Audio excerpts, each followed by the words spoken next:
Awesome. All right. Hey, everybody. Thanks so much for being here. Welcome to Freer Future Fest, which I've been practicing saying. It's helpful. This is actually my first event with Students for Liberty, so I'm super excited to be here and hopefully meet some new people. And I'm really excited about our talk that we're going to have today. I did just find out this week that they wanted me to talk for an hour, which is a really long time to talk, so I'm probably going to talk for about 40 minutes and then review some Q&A. I kind of want to interact about some of your experiences. What we're talking about today is the way to fight back and rise up to defend your rights. I know there's a lot going on in our country right now, so I'm not going to stand here and explain to you all the things you've been seeing with your very eyes for the past year, from vaccine mandates, mask mandates, to school closures, to lockdowns. The list of pandemic policies goes on. But for those who've been active in politics for a while, you know that this is really just the latest iteration of people violating our rights. A lot of this has been building for some time. These things don't just happen overnight. We've had tons of bad legal precedent, bad legislation, executive orders over the years. They've been slowly chipping away our rights so that when COVID happened, we already had the perfect environment for them to start taking away our rights even further. So today, I'm going to assume that you're already up to speed on the problems we face, and instead I'm going to talk to you about the ways to fight back. And I want to note that there are a lot of people who want to use these times and events to make you angry. Because to be honest, there's a lot of money to be made off of your anger. It gets clicks, it keeps you watching 24/7 cable news, it makes a lot of money, and it keeps you on social media platforms longer, right? Like, we know that they have studies that actually show they're showing you things to make you outraged because they know that that keeps you on their platforms, makes them money. All of that's kind of seductive, and it makes for really dependable voters for the two parties. It makes for people who are determined to kind of be in a tribe. And the thing is, I'm not going to tell you that you shouldn't be angry. I think you should be angry. There's a lot of bad things happening. But it's problematic, I think, to just leave people there. And I think you should be wary of anybody who just stirs up that emotion in you and then leaves it and doesn't show you how to actually take that anger and turn it into activism. So I want to teach you that, and I want to give you hope, because I think hope is the one thing that's really lacking in our political system right now. And I get it. You know, people feel weak. They don't feel capable of fighting back. They look around, they see endless amounts of corruption. They see how far we've moved from our foundations. And they largely see other apathetic people surrounding them. And they start to feel like the battle's over. And I have some days like that too. Like, I truly do understand that. On one hand, it really is as bad as you think and worse. The longer I've worked around politics, the more I find out about, the more injustices. It's like this iceberg of injustices and corruption that just keeps going beneath the surface. And I want to kind of say, you know, I got into politics in an unusual way. I went to school to be in music, actually, here in Nashville. And I worked in that industry for 3 years in college and 5 years out. And I really thought that that's where I was going to spend my life. I thought that that's what my career was going to be. And during that time, I was what I would just say, you know, was kind of the average American voter. I was a reliable Republican vote. I thought the left was super corrupt and that the GOP was awesome. I thought that it stood for free markets and limited government and individual liberty, all of the things that define my value system. And the extent of my political activism at that time was wearing a John McCain mask on Halloween, which I am very embarrassed about now. But at the time, I truly thought there was like no difference between John McCain and Ron Paul. Like, I seriously remember being one of those people who told Ron Paul voters to get over it and fall in line so we could beat Obama. I was a nightmare. That was just where I was at. So anyways, I found myself working in music and actually hating it, which I didn't expect. I was really miserable. So I was kind of looking for another career path and trying to decide what I wanted to do with my life. I was thinking about going to law school, and I found this attorney in town who was running a Second Amendment group, and I thought, I love the Second Amendment, and I can work alongside him and see if I like his day-to-day. And that was how I stumbled into politics. There was very little intentionality in it. I thought I was going to law school. But I ended up really loving what I was doing. I was working with Tea Party groups, I was organizing, I was lobbying, and it just really matched my skill set. But also, during that time, I was realizing that I didn't really know the half of it about our system. I was starting to really pay attention to the state legislature, which here is overwhelmingly Republican. And I'm thinking, hang on, these bills they're passing are expanding government. They're violating the Bill of Rights. They're infringing on the economy. Like, I may not know much, but I know this is not what they say that they're doing. And it was just this huge awakening to me about all the corruption, about how both parties were complicit in it. And it was a good thing ultimately because it really forced me to figure out what I believed and why, pushed me to learn economics and really define my principles. And that was a great thing for me. But unfortunately, I don't think a lot of Americans ever have this awakening because they don't have the time to watch what actually happens versus what people say. They listen to the talking points, and they largely trust their representatives as long as they're on their team. But it must be emphasized over and over again until people finally get it, that both sides are complicit in stealing from us, infringing on our rights, expanding the government, and messing up the free market. I've seen Democrats work against civil asset forfeiture and work to uphold qualified immunity, and I've seen Republicans dole out corporate welfare like it's nobody's business and pass gun restrictions. So I'm going to continue to speak about those things, but I promise you that by the time I die, I will still have never totally summed up all of the corruption and injustice that I have witnessed and found out about in this system. It is bad. So we're up against a lot. I'm not going to sugarcoat it for you. But on the other hand, thanks to technology and the age of information, there's never been a better time to fight back. Never before in history have people had as much information as we currently have about what our government is doing, what's going on behind the scenes. Never before have people been able to build online communities with others across the country who share their ideology. There is so much possibility for us to organize right now, and I find that really exciting. On top of all of that, most of you in this room have something really big going for you, which is that you're already awake and you're young. I think you should feel optimistic about that because young people are powerful. The crony government leaders, they fear you. I work around them. They worry about the young people rising up and organizing because they know that right now, most young people don't really do anything more than like post black squares on Instagram. And I'm not attacking that. I think it's fine to signal your values online. That's referencing people who did that to kind of stand in solidarity with Black Lives Matter. That's fine, but it has to go further than that. And ultimately, they're counting on it not. They're counting on you stopping there, and they think that if you just age up, you'll have all of these responsibilities, like bills and spouses and kids, and then you'll be too busy and distracted to pay attention to what's going on. So young people right now have a huge opportunity. You have a lot of time on your hands compared to what you're going to have later in life. You have so much energy. And I also think that you have this optimism that the world hasn't eaten out of you yet, that you still really believe change is possible. And that is so significant. I want to talk to you about something called the 3.5% rule.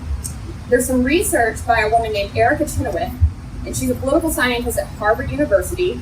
And her research shows it only takes around 3.5% of the population actively participating in nonviolent civil disobedience to ensure serious political change. Not only that, the research actually goes a bit further and indicates that civil disobedience is not only the moral way to affect change, it is the single most powerful way of shaping politics by a long shot. Furthermore, she found out in her research that there were not any campaigns that failed to affect change after they achieved this 3.5 participation during a peak event. That's amazing. I think that's so exciting. And while her research is more recent, it actually builds upon what many significant leaders in our history have known and preached for some time, from African-American abolitionists Sojourner Truth, to women's suffrage campaigners Susan B. Anthony, to the Indian independence activist Mahatma Gandhi, and to U.S. civil rights leader Martin Luther King Jr. All of these people have convincingly argued for the power of peaceful protests. Many of you are not from Nashville. I no longer am either, but I did live here for 12 years. And what you may not know about Nashville is its importance in the civil rights movement. I know most people think of Alabama or Mississippi, and I used to too, when it comes to the civil rights movement. But it's important you know about the Nashville SitIns. I lost my place.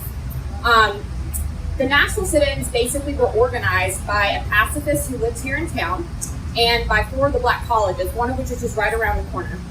And basically, they began organizing to go down to 5th Avenue, downtown Nashville, not even a mile from here. It seems to be a really big commercial district. They had tons of like these old department stores that had kind of one-stop shop. You could do everything in them. They had lunch counters. And the lunch counters, as we all know, were segregated. And so they decided that they were going to do these peaceful sit-ins. But what they did beforehand is really the most important. They started doing these workshops where they basically practiced being abused. They practiced because they have this theory of nonviolence, and they essentially believe that you can really achieve major change if you follow these principles. And so they were prepared for violence, they started practicing, and ultimately they went to have these sit-ins, and it was bad. They were kicked in the head by police, people burned them with cigarettes, they threw feces on them, they said things I could never repeat here to them.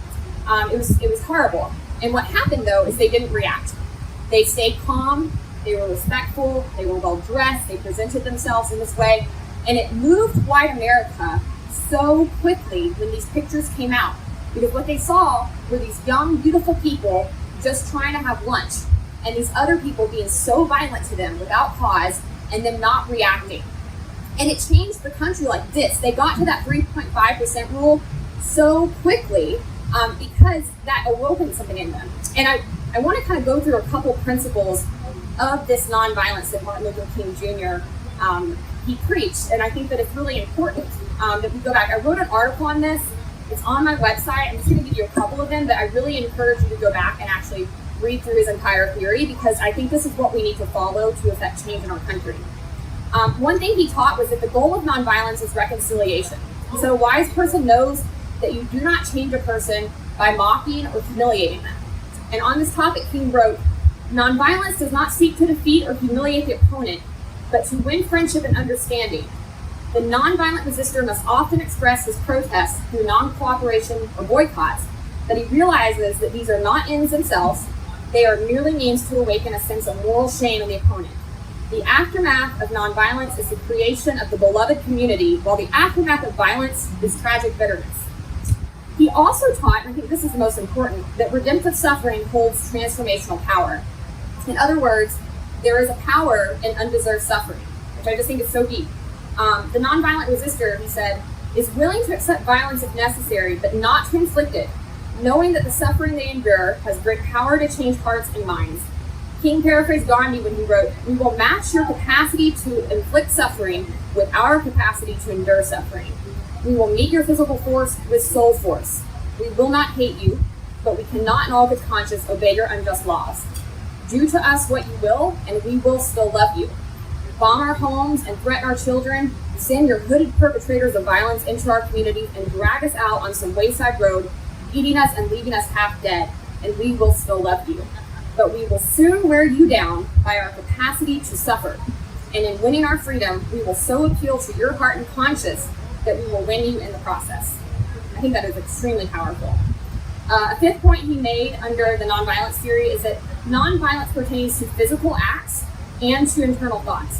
He said the nonviolent resistor refuses to physically harm his opponent, but they also refuse to hate them. At the base of a nonviolent philosophy is the principle of love. And for King, specifically, he meant the agape kind of love that Plato discusses. And he said that this is proof of the power of God working within us. It enables us to care for those who seek to harm us. Nonviolent love, he said, is in a way a weapon because it disarms your opponent and shields you from becoming them. And lastly, he said, and you probably are familiar with this one, he said the universe is on the side of justice. King was an eternal optimist. And to do this work consistently, optimism is an essential outlook. I work on it, right? It's easy to get pessimistic, but we need to be optimistic.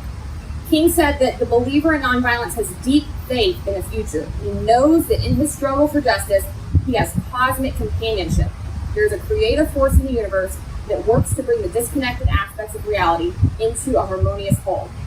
So to bring that back to national students, they were able to do this in their workshops because they didn't physically fight back, and because they were training their minds in these workshops. And they needed it because not reacting when someone is being violent to you takes practice. That's not something that comes naturally to us. And because of it, again, they woke our nation up quickly.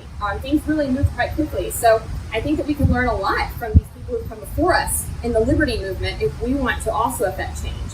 There's really no excuse for us to not be successful. Because while we're constantly told that we're in the minority and that we cannot compete with a two-party system, the numbers actually tell a very different story. According to a 2020 Gallup poll, 31% of Americans identify as Democrats, 25% identify as Republicans, and 41% are independent. There are more people who are fed up with a corrupt two-party system than there are disciples of it. And again, we only need to activate 3.5% of the population. But in order to do that, I'm a firm believer that everyone in our movement needs to stop everything they're doing right now and read How to Win Friends and Influence People. Like immediately. Immediately. I'm not joking. If you're not familiar with this book, it's a timeless classic by a successful businessman named Dale Carnegie. I actually think the Dale Carnegie Institute is based here in Nashville, if I'm not mistaken. But I read this book at least once a year. And many of Carnegie's principles also echo King's, but this work is kind of more expansive. It applies to anything, whether you're trying to be successful in sales or run for office or organize groups of people or even just get along with your neighbor. This book has essential principles to live by. And there, in our movement, there is unfortunately no shortage of people who care more about being right than they do about being effective. When it comes to that 3.5% number we're going for, these people run off far more people than they win to our cause. And I know we often joke about the bickering in the liberty movement, but personally, I don't find it funny because this is not a vanity project for me. There are lives on the line, and when we run off people from this movement, we're another day away from getting to that 3.5% number. And again, mocking people, putting people down, publicly shaming them, these tactics, they only stir up bitterness and resentment. They make the targets dig in their heels and draw further into their pants. And they cause the insulters to be seen as enemies instead of potential partners to affect change. So I would say I implore you to distance yourself from those people in our movement who conduct themselves in this way, because they're sinking ships. And ultimately, they become as big of a barrier to the change we want to see as the people they oppose, right? They become their enemy, as Martin Luther King Jr. predicted. And I've seen this happen to activists and politicians frequently. Most recently in Texas, I wrote about this. They passed a law around big tech and the whole issue of them disfavoring content by right-leaning sources, which is something I know a lot of people are rightfully concerned about. And listen, me too. I partially make my living off of these websites, so I get it. But what concerns me more is that there's so many people willing to ship the First Amendment and the free market down the river when things aren't going their way. And that's what happened in Texas. That basically these Republican lawmakers passed this bill, essentially commandeering private companies' moderation practices and telling them that they had to moderate according to their standards, which, to be clear, is a government agency telling a private company what kinds of speech they're going to allow on their property, which is an actual direct violation of free speech. Which, by the way, people are confused about this. You have a right to not be persecuted by the government for what you say or do not say. Private companies kicking off their platforms while I dislike it is not violating your First Amendment. Government actors passing laws telling private companies what kind of speech they're going to host is a direct assault on the First Amendment. Now, I want to foster a culture that values and upholds the spirit of free speech in society, which I do think we're losing, and I care about that a lot. But you don't foster that spirit by actually violating free speech rights. That's not how you go about this. And those Republicans are an example of people who grew to hate what they saw the left doing so much that they actually became what they were standing against, violators of free speech. That's hugely problematic. We know that these kinds of actions will not produce the change we want to see. They're just going to make enemies out of the people that we should be trying to sway and convince. So if you want to actually affect change, you cannot use these tactics. So they really just keep dividing us and create disharmony. Instead, I really think we should look at some of Dale Carnegie's practices, which I obviously cannot sum up this book here. It says 5 ways to win friends and influence people, but there's like 20 things under each one. So I'm just going to kind of summarize some of the important ones. But first, he said, if you want to win friends and influence people, you must be likable. Which, I know it sounds common sense, but I think it needs to be said. It seems it's not getting through to everybody. Here are 6 ways that he provided to do that. 1, he said, become genuinely interested in other people. Stop talking about yourself. Find out about them. You need to be genuinely curious in other people and their perspectives. And they'll tell you, you'll learn so much about people's worldview if you just start asking questions and show real interest in them. 2, he said, smile. I don't think he meant like men in the streets, smile, like not that kind of smile, but he said happiness and positivity are attractive to people. People want to be around people who are positive. Nobody likes an Eeyore. So be happy, be positive, be optimistic. He said, remember that a person's name is, to that person, the sweetest and most important sound in any language. People love their names so much, they will literally donate millions of dollars to have their name put on a building. They love their names. If you can just remember their names, you'll make them feel extremely valued and important by remembering their name. There's a governor here in Tennessee. I think he was governor in the 90s. And I love him. He was a one-term governor. He was in office long before I lived here. Tom, what's his name? Winfield Dunn? Winfield Dunn. I still remember the moment I met him.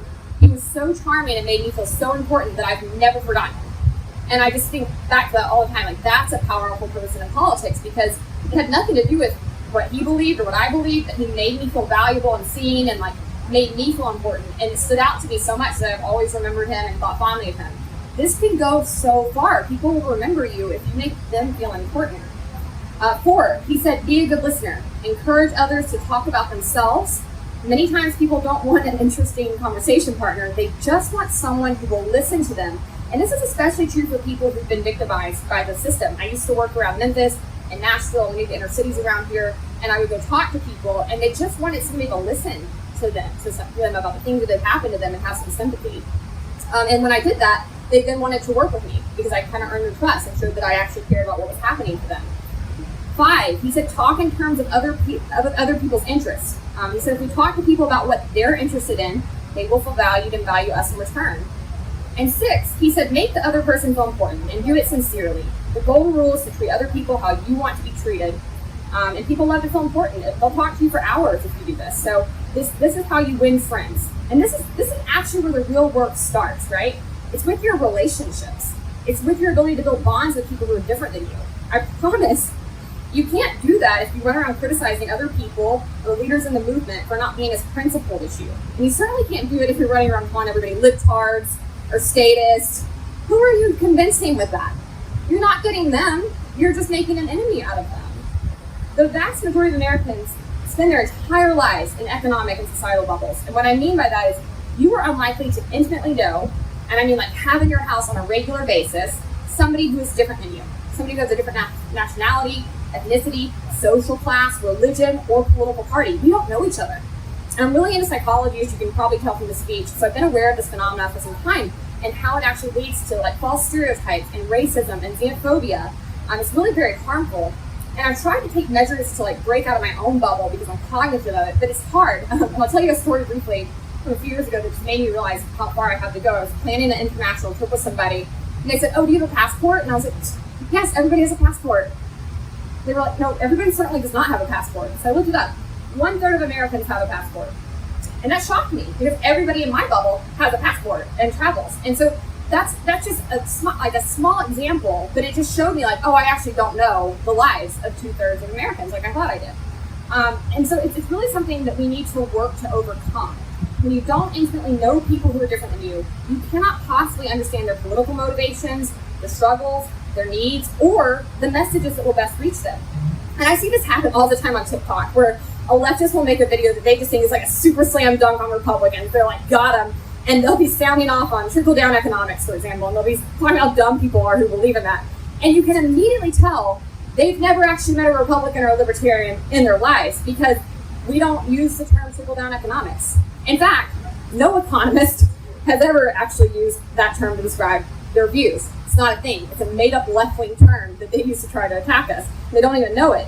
And obviously, supporters of free markets would actually oppose this theory if it did exist in economics, because we don't support giving direct transfers or subsidies to the rich in any scenario or case. That's precisely the sort of crony capitalism that actual libertarians and limited government people reject, right? So these people end up sounding like morons to the very people they're trying to sway, and on top of that, they're being smug about it, which just makes people dislike them more and discredit them. It doesn't work. It doesn't persuade people, and they don't even know the people they're trying to reach to talk to them. And this was, in my past job, I ran a conservative nonprofit that worked to overturn the death penalty. So I was working with a ton of left-wing people, and they were actually smart enough to realize that if they wanted to move conservatives on this issue, they needed to hire somebody who actually was a conservative and knew how to talk to them. You can't fake that, right? And tons of times we would be working through the messaging that they were going to use, and I was like, oh no, that's gonna invoke this, that's gonna trigger this, that's not saying what you think it says. They didn't know, and they were smart enough to know that they didn't know. So if you're going to try to move people, you got to know them. You've got to make the effort to actually understand them. If you want to persuade them, you need to know them intimately. And then once you've taken those steps to actually foster real relationships, then you'll be in a position to actually affect change. But you need to be intentional about how you go about this. So Carnegie gave a couple other rules for how to win people to your way of thinking once you know them. And he said that the only way to get the best in an argument is to avoid it. Whenever we argue with someone, no matter if we win or lose that argument, we ultimately lose. The other person will either feel humiliated or strengthened and will only seek to bolster their own position. So we must try to avoid arguments whenever we can. And if you follow me on social media, you'll notice I do this. Tom knew me back when I was getting started. I used to spend hours in comment sections defending my views and like just arguing until I was blue in the face. And it didn't go anywhere. I don't argue with people online anymore. You won't see me argue. I'll give information. I'll continue to give information. And if you don't like it, you don't have to like it, but I don't argue with them because that's not how you move people. 2, he says, show respect for the other person's opinions. Never say, you're wrong. You must never tell people flat out that they're wrong, even when they are, because it just serves to offend them and insult their pride, because no one likes to be humiliated. So you can't be that blunt, right? You've got to be smart about how you talk to people. 3, He said, if you're wrong, admit it quickly and empathetically. Whenever we are wrong, we should admit it immediately. He said, when we admit that we are wrong, people trust us and begin to sympathize with our way of thinking. I think that's true. I've seen that happen many times. 4, he said, begin in a friendly way. This is something that gets repeated, but people, I know I don't always remember it. I just need to absorb it. He said, a drop of honey catches more flies than a gallon of gall. It does. It does. If you treat people well, and there's some great people in our movement, I think Spike Cohen is a great example of this, who treat people well, no matter where they are on the spectrum of the actual belief system that they have. And it wins friends, and then it makes people want to listen to you further. 5, he said, start with questions to which the other person will answer yes. Do not begin by emphasizing the aspects in which you and the other person differ. Begin by emphasizing and continue emphasizing the things on which we agree. People must be started in the affirmative direction, and they will often follow readily. So don't tell them they're wrong, but rather lead them where you want them to go with questions that will lead to yes. And I'll give an example of that. Back when I was first starting off in politics, I was doing some volunteer lobbying for the National Alliance on Mental Illness. And since I was a volunteer, I could kind of pick which policies I was going to work on, and if they went too left-wing, I was like, I'm not doing that. So they brought this bill to me that was an abolition bill for people with severe mental illness from the death penalty. And at the time, I was rabidly pro-death penalty for no reason. I just was. And they said, oh, will you work on this bill? And I said, no, can't do that. I don't agree with you on that pro-death penalty. And they said, you're pro-death penalty? I said, yeah, obviously. And they said, don't you hate the government? You're the biggest anti-government person we've ever met. And I said, yeah, I do. And they said, don't you believe in limited government? I said, yeah, I do. And they said, don't you think government is super fallible and likely to get it wrong? And I said, yeah, I do. And they were like, but you support the death penalty? They just kind of led me down this pathway, right? They didn't say I was wrong. They got me saying yes and agreeing with them. They showed respect for my opinion, but surprised that I held it. They asked genuine questions without telling me, I was just totally misled. And they were friendly and kind to me in their interaction, and it really worked. I ended up doing significant work at the end of the day, basically because I was converted through that experience, and it was the springboard that led to all kinds of activism around criminal justice reform. Because they took the time to do that with me in that moment, and because they followed these rules, essentially. 6, he said, let the other person do a great deal of talking. People do not like listening to us boast. They enjoy doing the talking about themselves. Let them rationalize and talk about the idea because it will taste much sweeter to them in their own mouth. 7, he said, let the other person feel the idea is his or hers. People inherently like ideas they come to on their own better than those that are handed to them on a platter. Ideas can best be carried out by allowing others to think they arrived at it themselves. 8, he said, try honestly to see things from the other person's point of view. Other people may often be wrong, but we cannot condemn them. We must seek to understand them. Success in dealing with people requires a sympathetic grasp of the other person's viewpoint. And I always say this, if you're not able to fully articulate your opponent's view of a subject as accurately and thoroughly as they are, if not better, you're not ready for that debate. Don't go in. Don't go in. You're going to go strong in. You're not going to know what you're talking about. You're not going to actually address their beliefs in a valid way. You need to thoroughly know their argument and why they hold it before you begin. 9, he said, be sympathetic with other people's ideas and desires. People really hunger for sympathy. They want to recognize all that they desire and feel. And if we can sympathize with others, they'll appreciate our side as well and will often come away to our way of thinking. 10, appeal to their nobler motives. I like this one. I think it works really well too. Everyone likes to be a really good person in their own eyes. People believe that they do things for noble and morally right reasons. So if you can appeal to those noble motives, you can successfully convince them to follow our ideas or to live up to their own principles that they espouse, right? That happened with the death penalty. It was you say you believe in these things. These are good things to believe in, but you might be falling a little bit short here, right? And that moved me faster. 11, he said, dramatize your ideas. We're in a fast-paced world. There's so much information coming at people, and I promise that the average person does not want to hear you talk about the Fed. They don't. We find it interesting. They don't. We find data interesting because we're nerds and we're really into theories. Most people aren't. You need to make what you're saying entertaining, tell stories, be compelling, don't be dry. And 12, he said, throw down a challenge. The thing that motivates people is a game. Everyone desires to excel and prove their worth. If we want someone to do something, we must give them a challenge. They will often rise to meet it. And the last set of instructions I want to give you from this book are those that he gives for changing people without arousing resentment. I think this is so important because the vast majority of people in politics do the exact opposite of this, right? And they fail. They might make money, they might get clicks, they might get notoriety, but they're not affecting the change that they purportedly want to see in the world. One, you should begin with praise and honest appreciation. People will do things begrudgingly when they're forced, when they're criticized, or for like an iron-fisted leader, but they will work wonders for you when they are praised and appreciated. So cheer on the good things people do instead of nitpicking them in the areas you dislike. Because I guarantee if you're praising them and cheering them on, they're going to want more of that praise. They're going to keep moving in your direction. Whereas you sit there and condemn them every time you think they fall short, they're not going to care. They're not going to listen to you more. They're going to be hardened. You're shooting yourself in the foot when you do that. 2, call attention to people's mistakes indirectly. No one likes to make mistakes, especially in front of others, and scolding and blaming really only serve to humiliate people. If you subtly and indirectly show people mistakes, they'll appreciate it a lot more and be likely to improve. So to the largest extent you can, correct people privately and gently. And I'll tell you this, as somebody who has a lot of people that talk about me online, when somebody privately messages me to let me know I messed up, I take it really well. I appreciate it. I feel like this person has my back and wants me to succeed and like is gently correcting me, and I usually then implement that change. When somebody starts attacking me in a comment section, I don't listen. I feel myself just shut down, right? This is a human nature.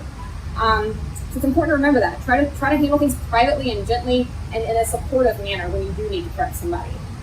3, talk about your own mistakes before criticizing the other person. When something goes wrong, take responsibility, and then others will kind of come over to your side when you do that. People don't like to shoulder all the blame, so taking credit for mistakes you've made helps to remove the sting of critiquing others. And I use this technique really effectively in lobbying. Oftentimes I would start off telling representatives when I was meeting them about how wrong I had been on the death penalty, right? I wouldn't come in talking about where they were on the death penalty. I'd be like, listen, I used to be really uninformed on this, and this is what I thought. And oftentimes what I thought is what they already think, right? But because I'm admitting I was wrong immediately, it gives them the permission to also say, okay, maybe I'm wrong. Maybe I also don't know everything. This person is showing intellectual humility and the ability to change their mind, and I want to aspire to be that kind of person too. This is a super effective technique. 4, he said, ask questions instead of giving direct orders. No one likes to take orders, obviously, especially the libertarian movement. He said, if we offer suggestions rather than orders, it will boost others' confidence and allow them to learn quickly from their mistakes. 5, he said, let the other person save face. Again, nothing diminishes dignity like an insult to your pride, so handle disagreements and corrections privately. And 6, praise every improvement. People love to receive praise and admiration, so if you really want someone to improve at something, you must praise every advancement, and people really blossom under encouragement. It goes a long way. He said, give the other person a fine reputation to live up to. Again, appeal to their nobility that they think they hold. If you give them that great reputation, you're saying, I already believe this about you to be true. Well, then they do want it to be true, right? They're going to keep rising to meet the occasion.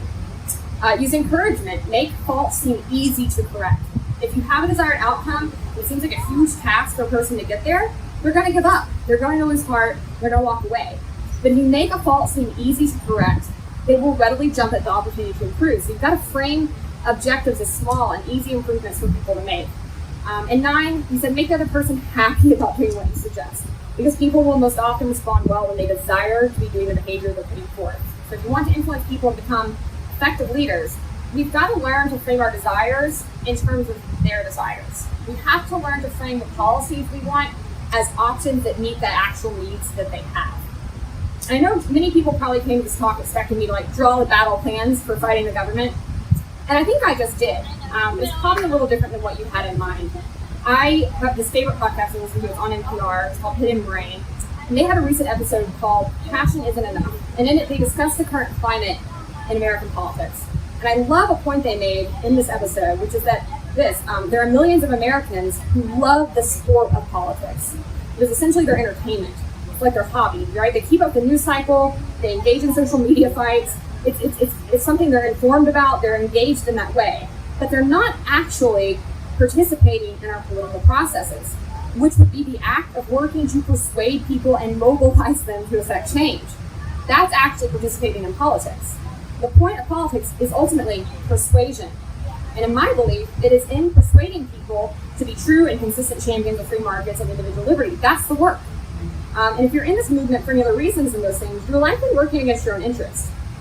But before we can build coalitions, before you can effectively create content that messages your views and wins people to them, before you can lobby or pass a bill, before you can draft litigation that zaps bad government laws, before you can do any of these things, which are all great strategies for effecting change, but before you can do any of those actual political actions to change the country, you've got to first learn the interpersonal skills.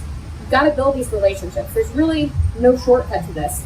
And this, I want to point out, is a skill set that you must continuously work to refine and improve, because you're going to mess up. We're all human, and a lot of this does not come naturally to us. It doesn't come naturally to me. I work really hard, and I still mess up all the time. But when I do, I try to admit it, apologize, and do better. And I'll give an example of that comes from my time in the music industry, which I'm actually pretty embarrassed about now, but I think it's important to share these kinds of experiences. It was around 2012. I had just graduated. I was working for a company called Entertainment One. And this is a massive global company that does music and TV and film. And in the Nashville office, one of our labels was a Black gospel label. And at this point, so I had a lot of Black colleagues, but at this point in my life, I had one actual Black friend. I did not know anything about the Black community. I didn't know the struggles. I didn't know anything about the criminal justice system. Like, I knew nothing. And it was around this time that the murder of Trayvon Martin happened. And I had this really politicized and totally toned-up reaction to it. Because to me, that case was about one thing and one thing only, which was the Second Amendment, the stand your ground laws, and I thought the left was trying to use this to undermine those things, and that was all I could see, right? And I got really into it. Like, I was finding maps that allegedly showed Trayvon was the aggressor, and God knows what other conspiracy stuff I was looking at. I don't know. There was a lot out there because they were kind of trying to smear him in the media and make it seem like he deserved it. And I fell for it, like hook, line, and sinker. And I know I was posting on social media about it and just rapidly defending the Second Amendment in my mind, not thinking about how this might impact people around me at all. And during that time, one of my colleagues did something for me that she did not have to do, and that I still consider really one of the greatest gifts anyone has ever given me. She sat me down, and she privately and kindly educated me. She told me about, the Black community's relationship with policing, the justice system at large, all the systemic problems. She talked to me about how she and her friends as Black parents had conversations with their sons about how to not get murdered just when they left the house and went out into the world. And she really, opened my eyes to a lot. And if you followed my career, you know that conversation changed me. I became radicalized to the other side. I've dedicated years of my life now to dismantling the criminal justice system and the systemic racism that is within it. I've worked to educate others about what I've learned. I've sought to use every ounce of power I have to elevate those without a voice. And I honestly wonder if any of that would have ever happened had she not handled me the way she did. And I listened to her, again, because I knew, liked, and respected her. She was able to get to me because she knew my beliefs. She worked with me and she appealed to my morals. She didn't talk down to me or publicly attack me, which there were plenty of ignorant posts she could have done that on. She offered insights instead of criticism, and she allowed me to change and evolve and grow, which is a beautiful thing to do for people no matter where you find them. So I messed up, and I could tell you a ton of other stories like that from other times I've messed up. But when I realized it, I was able to change my mind, publicly admit I was wrong, and begin doing better. George Bernard Shaw has one of my favorite quotes that says, "Progress is impossible without change, and those who cannot change their minds cannot change anything. So leave room for your own mistakes and your needed corrections in your work, even as you work to change others. Practice intellectual humility. It's okay to be wrong. There are far worse things than being wrong." This, as a whole, is my theory of change. I think the speediest way to political change in this country is through peaceful, determined civil disobedience. I think we need to seek to win 3.5% of the population to our way of thinking, and ultimately, we need to convince them to join us in that civil disobedience. And to do this, we should really rely on these proven tactics from Dale Carnegie and Martin Luther King Jr. They've been proven to work time and time again. We've got a playbook that we can easily follow here. And also, I want to make one other note, which is that I encourage people within this work to pick an issue and a lane. As I mentioned at the start, there is so much injustice and corruption that it is overwhelming. You cannot possibly affect change in every area you're likely going to want to.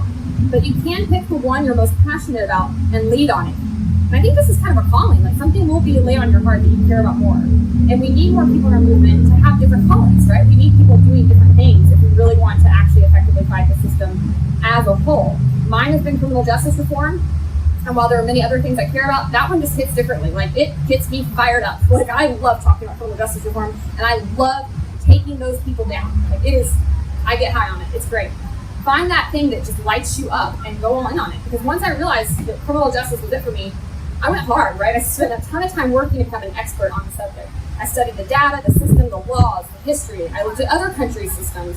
I interviewed people impacted. I talked to judges, prosecutors, defense attorneys, cops, victims, perpetrators, jury members, court reporters, lab techs. I know all angles. I took the time to really invest in this. And then I picked one area under that umbrella of criminal justice reform to really hone in on, and that was the death penalty. And I just went ham on it for 3 years. And I remember when I took over conservative concern, I had a lot of people tell me I'd never pass a bill, that all the blue states, all the states that were going to do that had already overturned the death penalty. I had people that were worried that I would be painted as fringe, that I'd get blacklisted, pigeonholed on this issue. And these were people who had my back and wanted me to succeed, but were genuinely concerned about me taking this job. Other people said much worse things that did not support the work. But I felt compelled to do it. And when I went all in, my passion really did seem to catch fire. I started seeing others rallying to the cause. People started talking about it who hadn't been talking about it before. And ultimately, a state overturned the death penalty every single year I was in that role. You've got to go all in, pick your lane, pick the kind of work you can do that meets your skill set, and focus. And I really do think you can see big things happen very quickly. Billy Graham once said, when a strong man takes a stand, the spines of others are stiffened. And I know that to be true. Take a stand. You'll find others start lining up behind you. And I say pick a lane because you can't wear every hat. To affect change, we need lots of roles and personalities. So some people need to run for office. Some people need to organize grassroots movements. Some need to be in media. Some need to perform research. Some need to write bills and lobby. Some need to be lawyers or judges. Some need to make entertaining content. Some need to write speeches. The list goes on and on. There's so much work to be done. So pick the type of work that's best suited to you and your unique skills, your personality, your interest, experience. It can be full-time, it can be part-time, it can be volunteering at a hobby level. All of it matters, but you cannot do it all. So follow your passions. I think you have them for a reason. And I'll stop there. I actually talked longer than I thought I could. So any questions?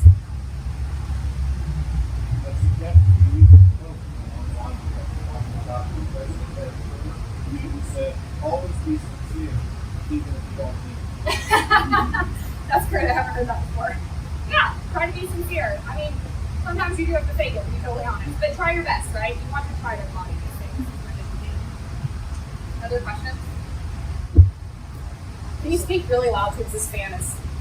And I'm deaf from the music industry. But anyways, sometimes it's very hard to come back to life to someone online or in an academic debate or something like that, whenever they provoke and they have some type of head-on argument and they're attacking you not necessarily what we're debating. Did you personally have any tricks or psychological hacks that you use to sort of take you back and keep relaxing before you engage that person? I love that question. If everybody could hear me, it's asking if I have tactics for not becoming super reactive or emotional. And I think it's really important that we are not emotional. I really am a pretty dispassionate person. I don't have really big emotions, but I do, things come to my mind really fast to respond. I'm not one of those person that doesn't know what to say in the moment, and then days later things will say, I always know what to say in the moment, and it can sting. So I've learned to take time. That's what I need to do. Other people might be different, but I need to stop, hold my tongue, be patient, and come back to it. So if I see a comment that triggers me or makes me mad, I have kind of a 1 to 2 hour rule. I'm simmer down, don't look at it for a little bit, come back and respond to it, right? And I think there's degrees of that, right? When you're on social media particularly, you have people who engage in good faith, and then you have people who are trolls. I do have my own mental health, very strict policy. If someone's speaking poorly to me, putting me down, attacking me, they just get blocked. I'm not dealing with it. I don't get paid enough for that. Goodbye. If you're not actually engaging in good faith, I'm done. But there are a lot of people who are engaging in good faith, but are pretty passionate and really want to have a solid debate. So I try to make sure I'm in a decent place mentally before I come in, so that I can be dispassionate, that I can be the person to bring the tone down if they're not. And that usually works really well for me. Or if it's something that I just feel like I can't respond to in that way, I just don't. Sometimes you don't always need the last word.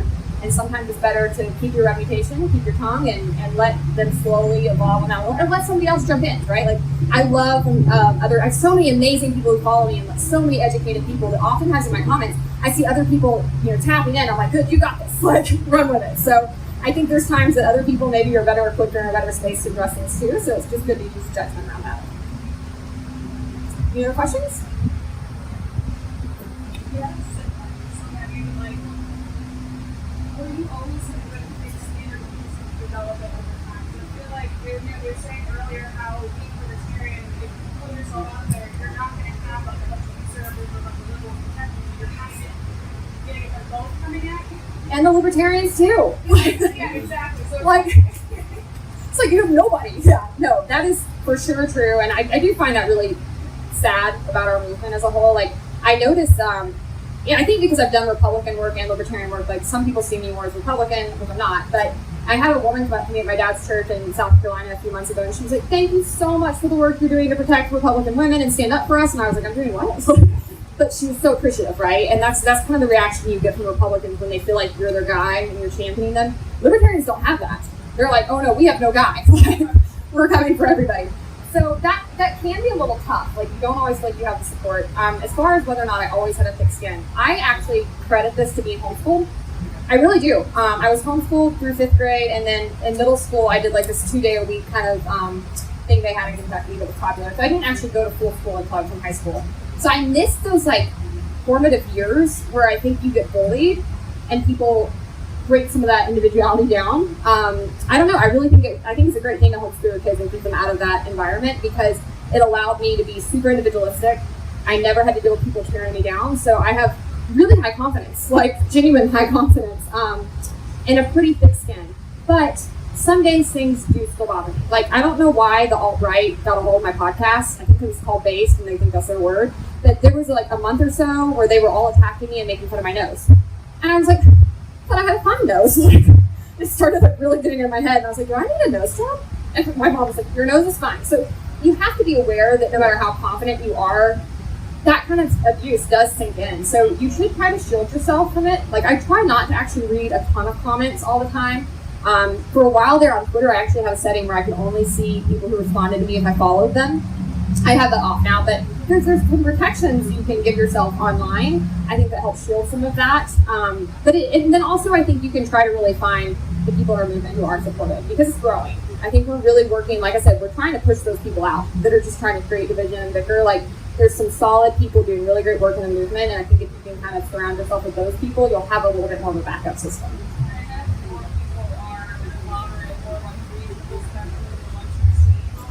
Yes. Right. I've had a lot of people say, like, "Oh, you're so popular." And I'm like, "No, I'm not. People hate me. They're really mean online." But you're right. It's the people who do hate you, or who are like the most active, who respond to things and say things. And like, probably a lot of people who support you, support work you're doing, and just aren't as vocal. So I try to be pretty vocal and supportive of people. I think that's something we can all just keep in the back of our mind. Like, let's try to support the people who are putting themselves out there and doing this work, and hopefully foster that kind of community. But again, I really also think you just got to protect your mind online, because people act out. They say things they would never, ever say in person online.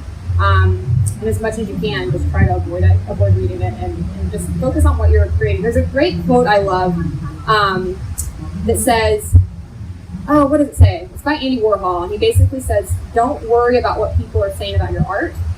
Let them decide how they feel about it, if it's good or bad, and while they're deciding, make more art. And I try to live by that. I make more content, make more messages, I write more articles, and people can decide what they think about it out there. I'm not going to spend my time in the comments. I'm going to keep making more content and just focusing on that. So I think that's a great rule to live by. Any other questions? Awesome. Okay. Well, thanks so much for coming by. I'd love to say hi to you guys after this. But it's good to see some internet people here.